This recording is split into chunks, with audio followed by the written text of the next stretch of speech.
Radyo Pilipinas, Radyo Publiko. Konsultasyon sa mga legal na suliranin, talakayan hinggil sa batas na magaan mong mauunawaan. Simulan na natin yan. Usaping Legal with Attorney Danny Galang dito sa Radyo Pilipinas 738 AM.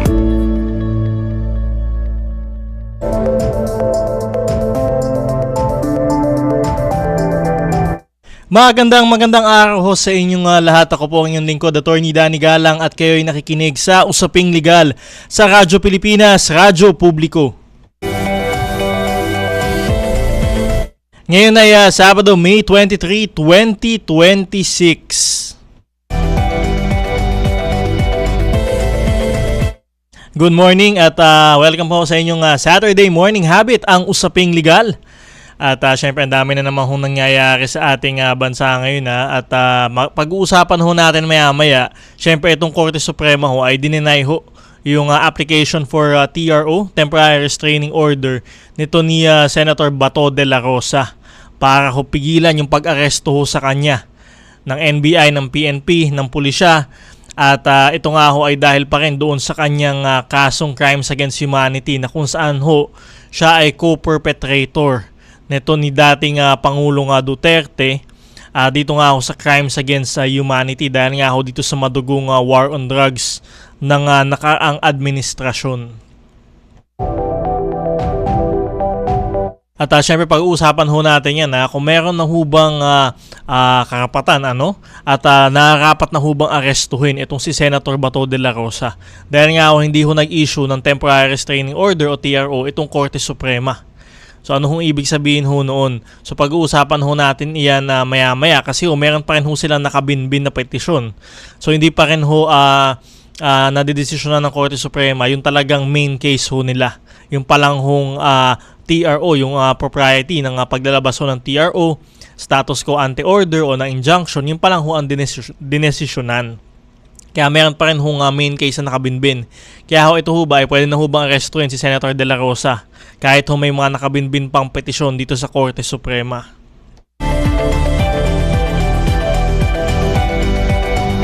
Napapakinggan ang Usaping Legal sa Radyo Pilipinas tuwing Sabado mula alas 11 ng umaga hanggang alas 12 ng tanghali. Tayo ay napapanood din sa Free TV dahil sa pagtutulungan ng Radyo Pilipinas at ng People's Television. Hanapin ang Usaping Legal at iba pang programa ng Radyo Pilipinas sa Channel 3 sa TV Plus at sa Channel 45 to 49 naman sa For the Box. Ang programa natin ay linggo-linggong tatalakay ng mga napapanahong isyong legal at magpapaliwanag ng mga batas sa paraang simple at madaling maintindihan ng ating mga tagapakinig. Meron din tayong segment sa ating programa, Ang Sagot Kita, kung saan maaari kayong sumangguni ng inyong mga katanungang legal.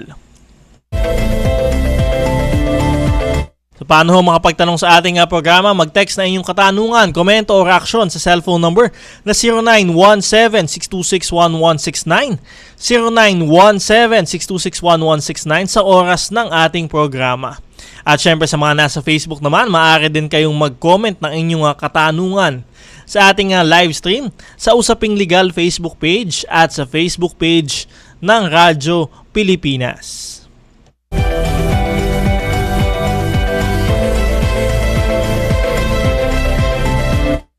Ito, sa Usaping Legal natin ngayong araw, dininay ho ng Korte Suprema itong hiling na Temporary Restraining Order o TRO ni Senator Ronald Bato de la Rosa para ho pigilan ang pag-aresto ho sa kanya ng gobyerno. Ito ho ay sang-ayon pa din sa kanyang kinakaharap na kaso dito sa International Criminal Court o ICC na Crimes Against Humanity kung saan siya ay tinukoy na isa sa mga co-perpetrator ni dating Pangulong Duterte, bunsod na rin ho ng madugong war on drugs ng nakaraang administrasyon.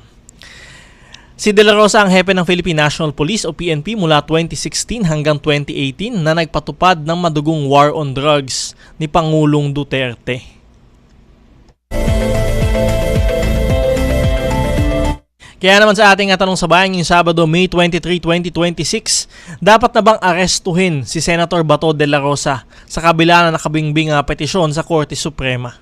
Ayan ho, ulitin lamang ho natin ha. Dapat na bang arestuhin si Senator Bato de la Rosa sa kabila ng nakabinbing petisyon sa Korte Suprema? Mag-text sa inyong opinion sa 0917-626-1169, 0917-626-1169 o mag-comment sa ating live stream sa Attorney Danny Galang Facebook page at sa Facebook page ng Radyo Pilipinas.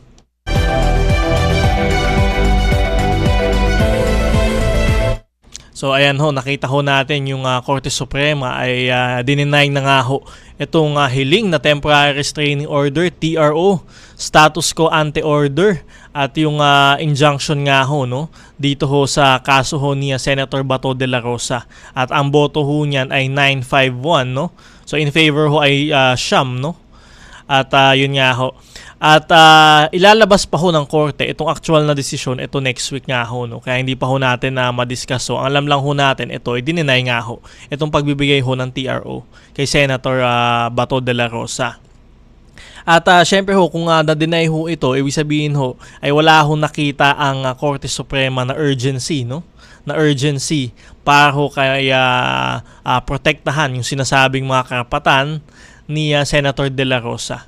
Kasi pag tayo ho ay nag-uusap ng tungkol ho sa temporary restraining order, dapat ho ay merong clear no legal right and ho no malinaw na basehan ng karapatan ng taong nagpepetisyon ho para ho sa TRO. Ay dito ho nakita ho ng Korte Suprema na wala hong clear legal right, ayan ho, wala hong urgency at wala din hong substantial na invasion ng kanyang legal right no, na kaya ho hindi ho nila binagbigyan yung hiling ho na temporary restraining order. So kaya ho, ito ho ang question ho ngayon kasi ho, kung wala naman hong TRO o status quo ante order, ay ibig sabihin ho ba nito ay maaari na hong arestuhin si Senator de la Rosa?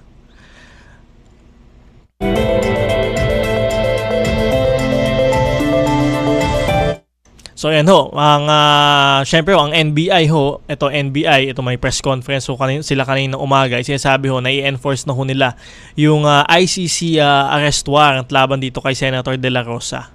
So ayun ho, at sinasabi din nga ho ng mga ibang legal scholars o kritiko ay wala na hong legal impediment para sa gobyerno para ho ipatupad itong arrest warrant laban kay Senator de la Rosa.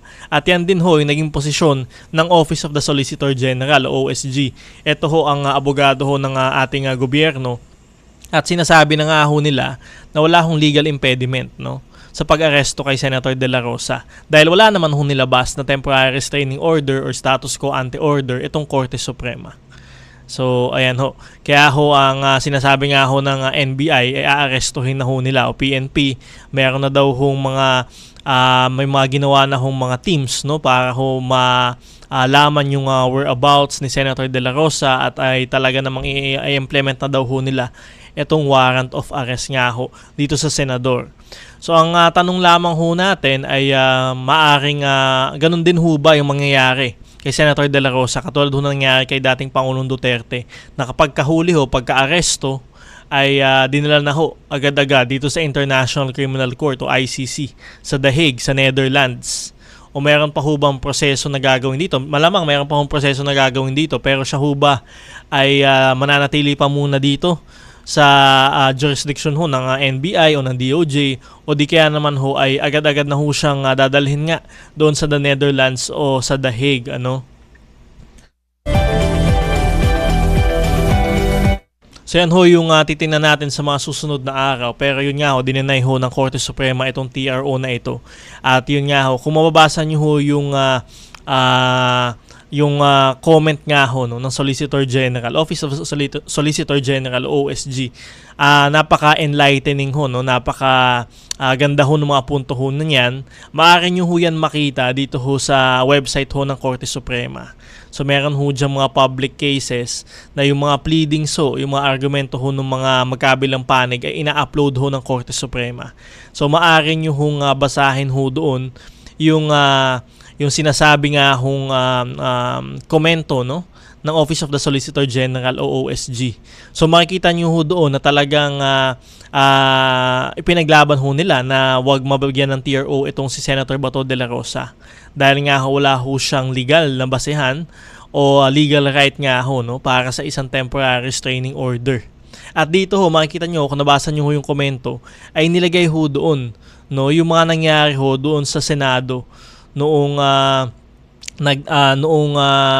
yun nga ho, nagpalit ho ng Senate President itong si from Tito Soto to Alan Peter Cayetano. So isinama ho yun ng OSG na sinasabi ho niya na paano ho magkakaroon ng legal right ang tao hong ito ay talaga namang nang-aabuso na ng mga sistema ng korte.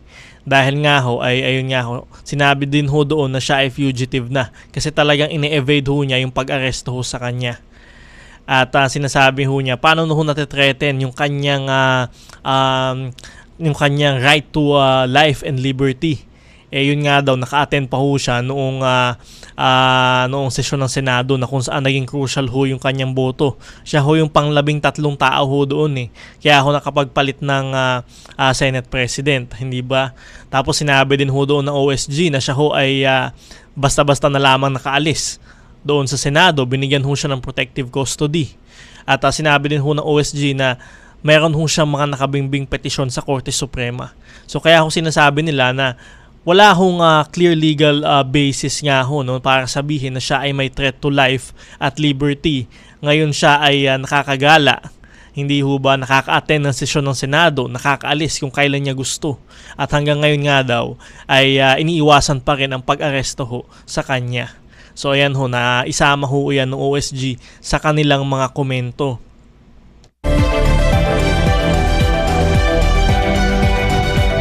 At syempre yung tanong nga ho dito ng bayan, kailangan pa ho ba ng warrant of arrest mula sa lokal na korte, no? Para ho ma-enforce itong warrant of arrest na mula sa ICC o International Criminal Court. So sabi din ho ng Office of the Solicitor General ho dyan, hindi ho kailangan ng local na warrant of arrest. Kasi ho sinasabi ho nila itong RA 9851, yung Section 17 ho niyan, nagsasabi na maaari hong isurrender o i-extradite ang isang tao, 'di ba, na mula ho sa Pilipinas na meron hong kasong crimes against humanity o yan mga war crimes, ayan mga genocide, na kung saan kung meron na hong international body na meron na hong jurisdiction at kung saan ay gumugulong na ho yung kaso.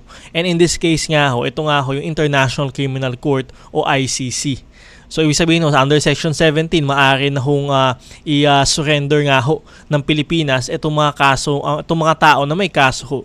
Hindi lamang ho sa International Criminal Court, pati ho sa ilan pa hong mga international tribunals.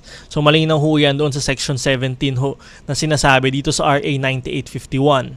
At sinasabi din ho ng OSG ho dyan na ang presidente ho, syempre, ang chief legal executive nga ho, no, chief executive ng bansa ay may karapatan ho siya, no? At siya rin ho ang arkitekto ng international relations ho, no?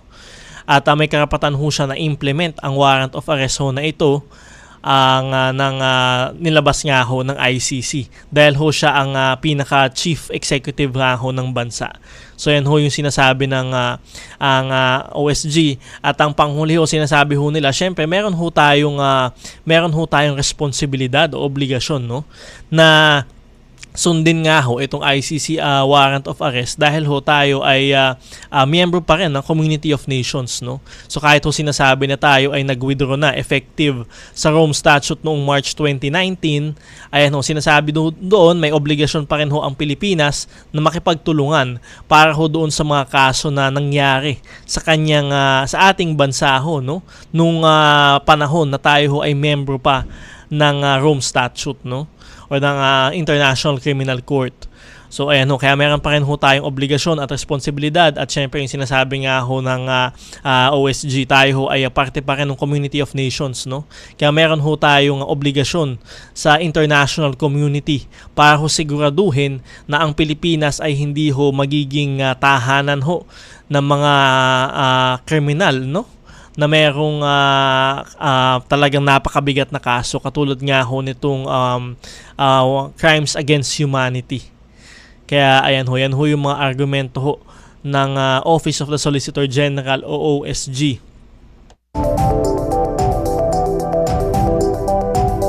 So kaya yan ho ang aabangan ho natin. Siyempre ho, ang sabi ho ng NBI, PNP, arestuhin na ho nila si Senator Bato de la Rosa. Nasaan ho ba si Senator de la Rosa? Meron ho bang impormasyon sa kanyang mga whereabouts or pinagtataguan? At talagang sisilbi nga ho ba itong warrant of arrest ng ICC kay Senator de la Rosa? Yan ho ang aabangan natin sa mga susunod na araw at tatalakayin pa ho natin sa mga susunod na episode ng ating programa.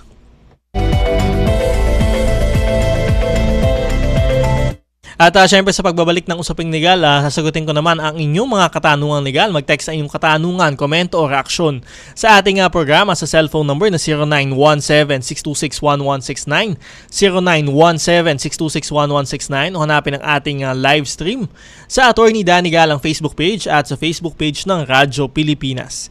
Magbabalik ang Usaping Legal matapos lamang ng ilang paalala.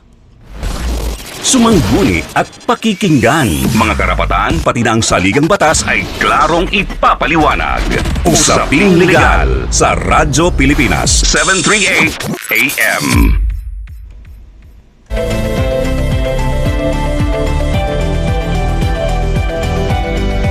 Nagbabalik ang Usaping Legal dito pa rin sa Radyo Pilipinas, Radyo Publiko ito. Batiin lamang ho natin yung mga nanonood sa ating Facebook live stream. Ang dami ho niyan ngayon. At hanapin nyo ho lamang yung Radyo Pilipinas Facebook page. Ayan ho. O di kaya naman ho yung Usaping Legal Facebook page.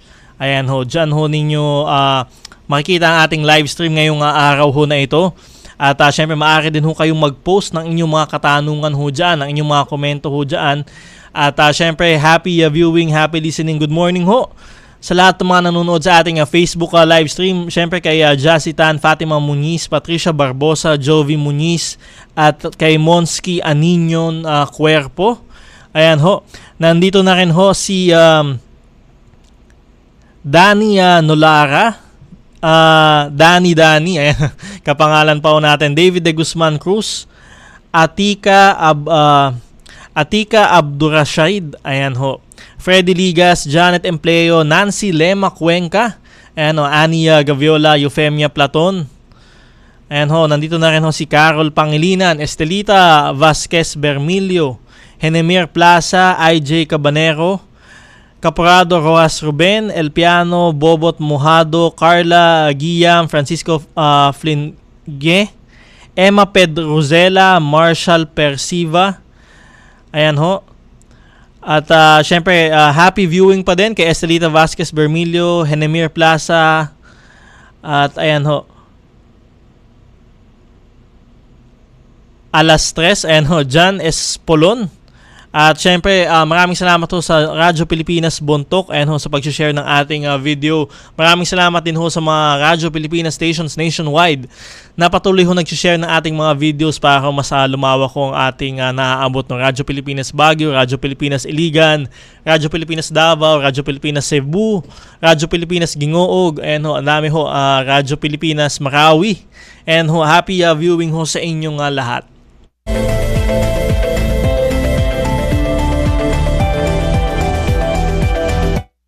Eto, dumako na ho muna tayo sa ating segment na Sagot Kita. Mga legal concern na nais mabigyang kalinawan. Sagot kita! Mga nasusulat ukol sa batas na hindi lubusang maintindihan. Huwag kang mag-alala. Sagot kita! Sumangguni na kay Attorney Danny Galang dahil dito, Sagot Kita! Dito sa Sagot Kita, sagot ko po kayo at ang inyong mga katanungan legal. Mag-text na inyong katanungan, komento o reaksyon sa ating programa sa cellphone number na 0917-626-1169, 0917-626-1169 o hanapin ang ating live stream sa Usaping Legal Facebook page at sa Facebook page ng Radyo Pilipinas. And first question natin coming from Glenna Gao. Ayan, sir, pwede po ba basta na lang alisin ang mga stay-in sa company? Ayan ho yung kanyang question nga ho, no?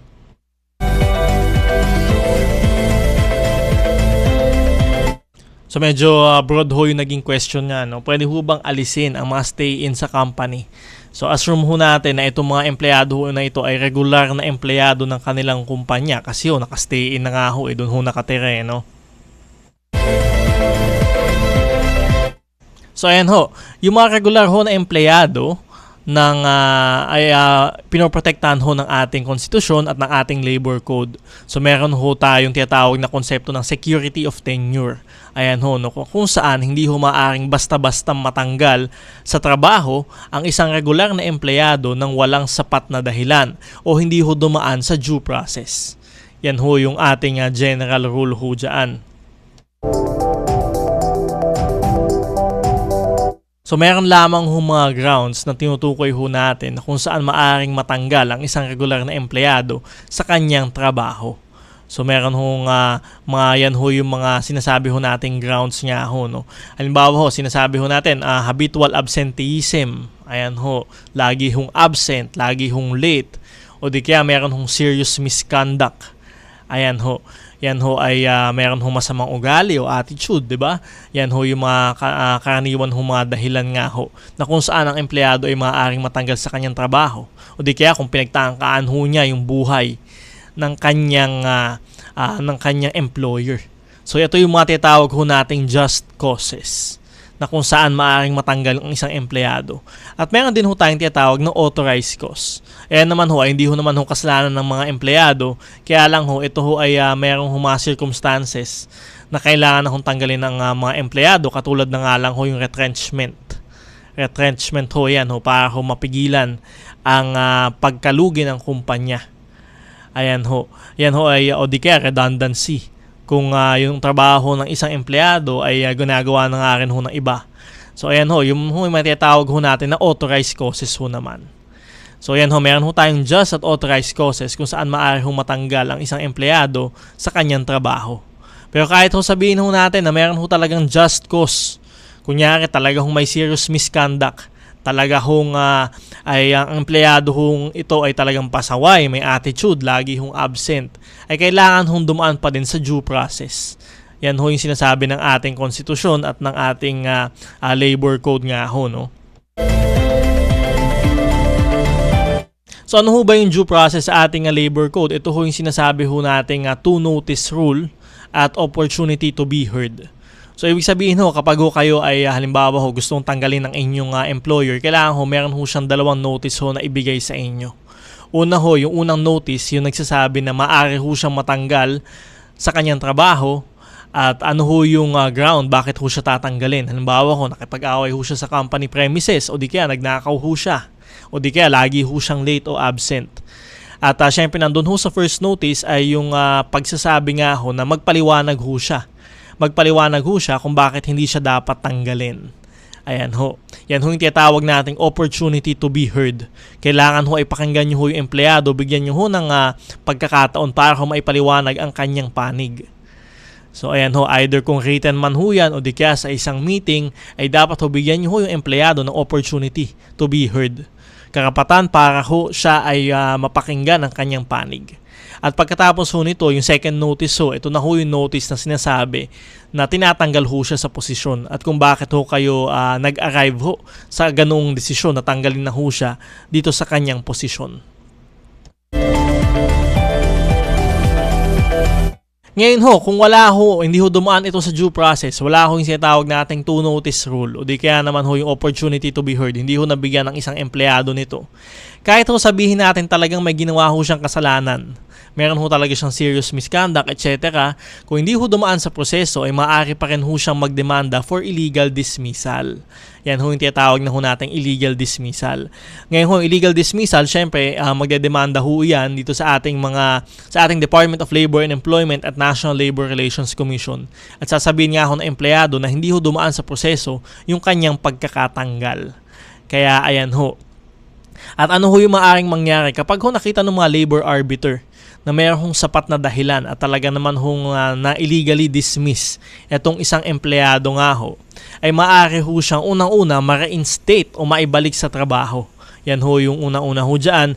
At syempre kasama ho yung mga back wages at yung mga benepisyo from the time na siya ho ay illegal na tinanggal sa trabaho hanggang siya ho ay maibalik. So ibig sabihin kasama ho yung mga back wages at yung mga benepisyo. Ang ikalawa naman ho, syempre kung hindi na ho siya maibalik sa trabaho ay maaari ho siyang mabigyan ng damages. damages nga ho, no? Dahil hindi na ho siya may babalik sa trabaho at syempre posibleng damages pa rin ho, no? Dahil sa kanyang sinapit. At panghuli, syempre maaari din ho siya mabigyan ng separation pay, no? Dahil ho dito sa kanyang illegal na nga ho na pagkakatanggal.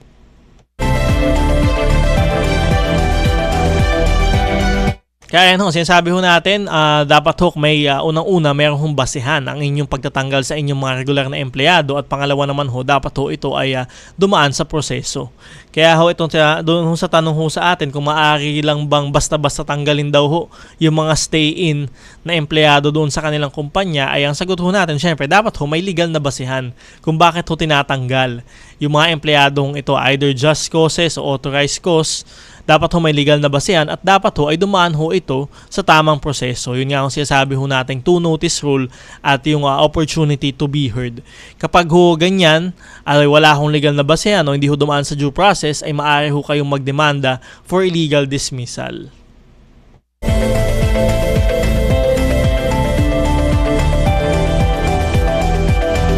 At syempre pinag-uusapan pa rin ho natin yung kaso ho ni Senator Bato de la Rosa.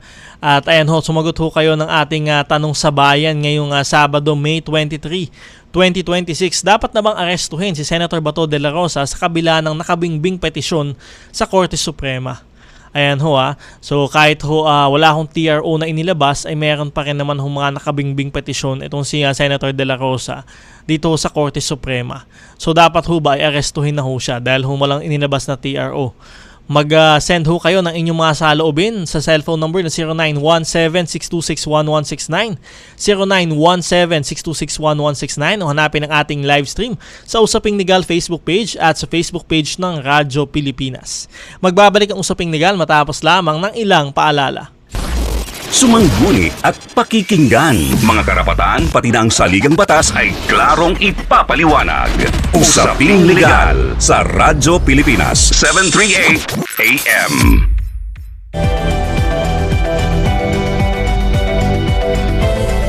Nagbabalik ang Usaping Legal dito pa din sa Radyo Pilipinas, Radyo Publiko. Ito, batiin lamang ho natin yung ating mga nasa Facebook live stream. Ang dami hong nasa live stream ho natin ngayong araw. Hanapin nyo yung Radyo Pilipinas Facebook page at syempre Usaping Legal Facebook page. Happy viewing po to IJ Cabanero, Numeriano Naga, Caporado Roas Ruben, El Piano Bobot Mojado, Bay Olambay Samad Sanayatan, Carla Guillam, Francisco Flingiante, Belen Catamco, Robert Enriquez, Emma Pedrezuela, Marshall Persiva, at syempre kay John Espolon, happy viewing ho sa inyong lahat. And kay Kadiha Clear, Sunshine Trogon, at Carol Pangilinan, happy viewing ho sa inyong lahat. At syempre ho, no, tuloy-tuloy pa rin ho ang inyong mga katanungan. Question naman ho, kumuha naman ho tayo sa ating YouTube channel. No? Meron ho tayong YouTube channel, Attorney Danny Galang YouTube channel. So dyan nyo ho mapapanood yung mga past episodes ng Usaping Legal. At syempre nandyan din ho naka-upload yung mga interviews ho natin sa ating mga resource persons. Ang gaganda ho ng bilang ho natin ho dyan. Maraming salamat ho sa ating mga subscribers at sa mga nanonood ho sa YouTube. And ho, Attorney Danny Galang YouTube channel. Hanapin nyo lamang ho yan. From Espejo Arlene, 9024. Hello po, attorney. May itatanong lang po ako. Meron po kaming na-receive na letter from employer. Bonafide suspension daw po ang kanilang negosyo. Hanggang May 25 na lang po kami. Pwede po ba kaming magreklamo regarding sa 13th month pay, hindi minimum ang sahod at 10 to 12 hours ang oras ng trabaho? Maraming salamat po.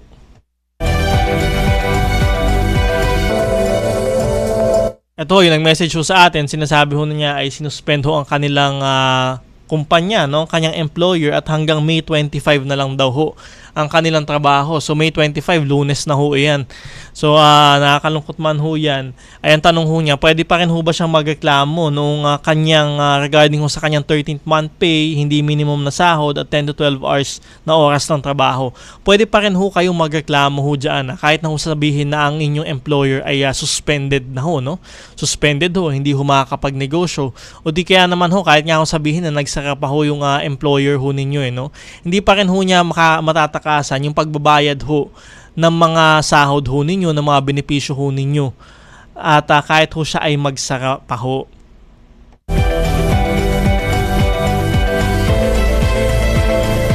At syempre kahit nga sabihin ho natin na bankrupt pa yung bankrupt yung employer o yung kumpanya at mag-undergo pa ho ng mga liquidation, etc., ng mga corporate rehabilitation, ng mga ganong konsepto nga ho, no?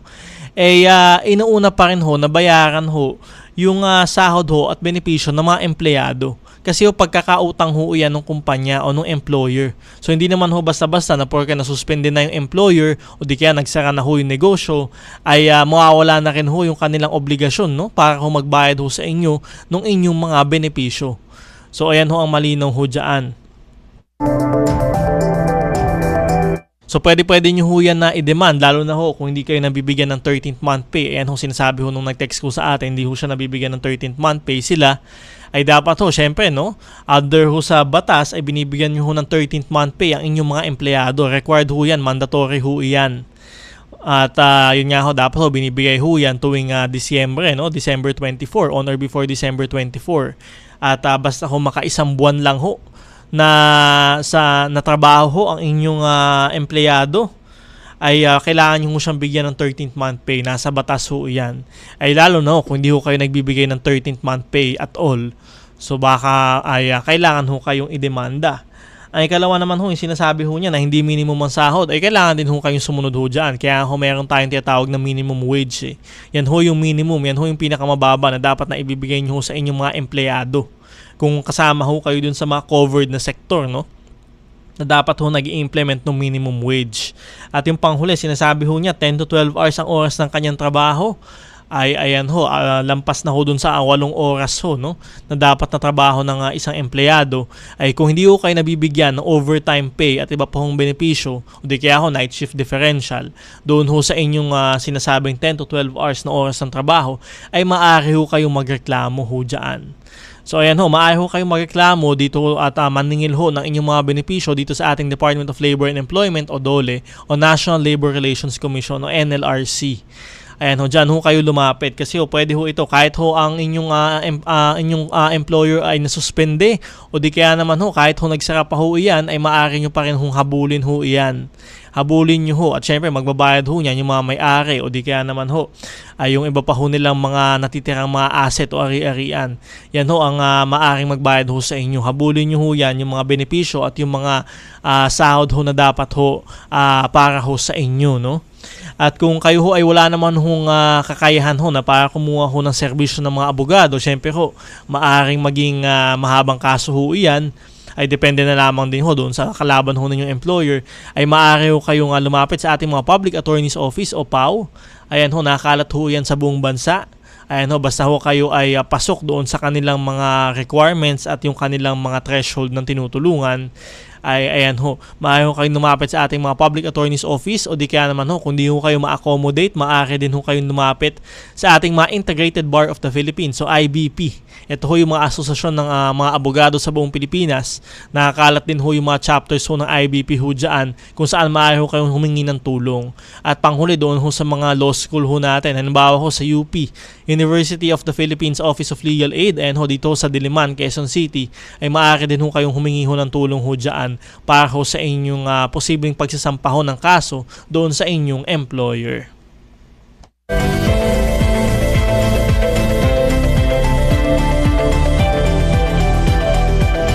At syempre ho, pinag-uusapan ho natin itong warrant of arrest ho dito kay Senator Bato de la Rosa. Matatapos ho ang ating programa pero maaari pa rin ho kayong mag-comment ng inyong mga saloobin dito sa ating Tanong sa Bayan ngayong Sabado, May 23, 2026.